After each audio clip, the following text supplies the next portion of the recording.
Your name Alex? Yes. Is your boyfriend's name Jermaine? Yes. Do you fantasize about other men while being intimate with your boyfriend? No. Does your boyfriend satisfy you? Yes. Do you think your boyfriend is good enough for you?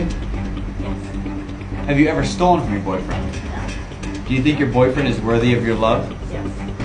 Have you had sex with somebody else in the same bed that you share with your boyfriend? No. Have you had unprotected sex with somebody else other than your boyfriend in the last 7 days? Have you had sex with somebody else other than your boyfriend in the last 7 days?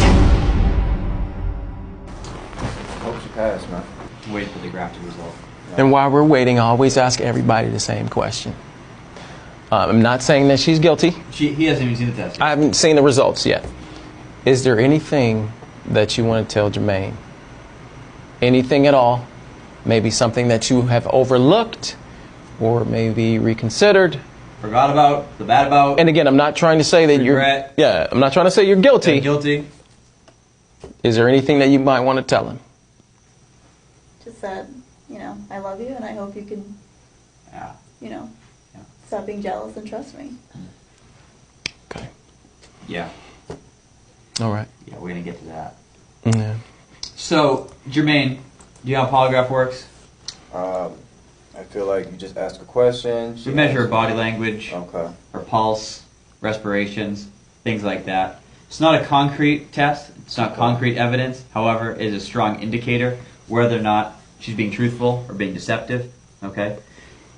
We ask her some control questions to establish a baseline. Okay. And then, based on the questions that we want to find out, when she answers those questions, they fall into a couple different categories.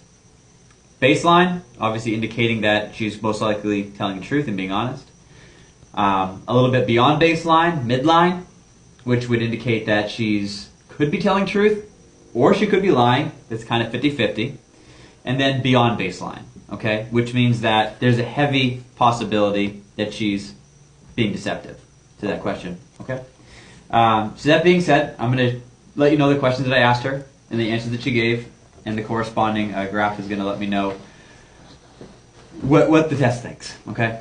It's not a computer-generated thing. This is me interpreting a graph, okay? I have a lot of experience doing that, and I'll let you know exactly why I think the test is giving me that type of response. Make sense? Yes, sir. Okay, any questions before we get started? No. Okay. I asked Alex if she fantasized about being with other men while being intimate with you. She said no. The test determined that she was being truthful. Okay. I asked Alex, does your boyfriend satisfy you? She answered yes. Test determined she was being truthful. Okay. I asked Alex, do you think your boyfriend is good enough for you? She answered yes.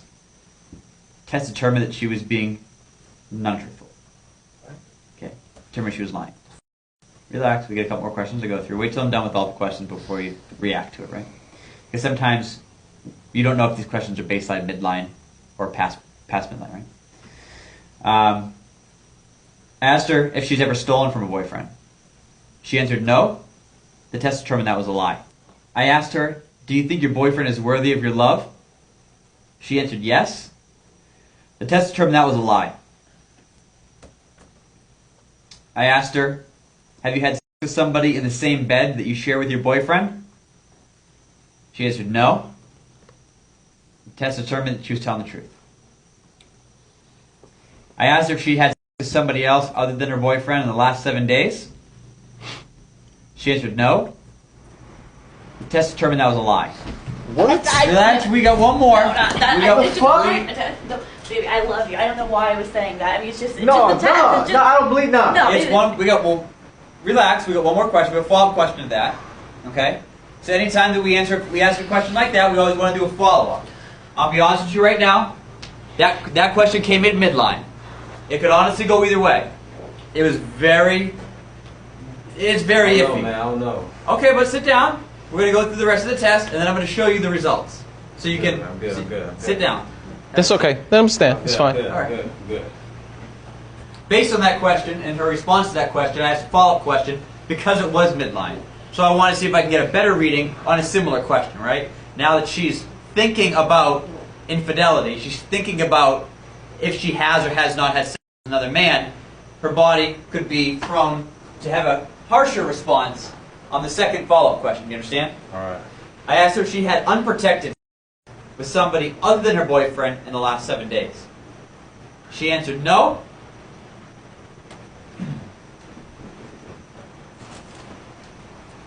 This massive spike right here indicates that she was telling a lie. See, I knew it, man. I knew it. It was See, just, see, it was that's just what I was it saying, was man. an accident. See, It I was knew just it. one time. It was one time. It was just one so every small- time, it was just no, one- no, you you didn't been going pay out a lot. attention. No. You didn't What do you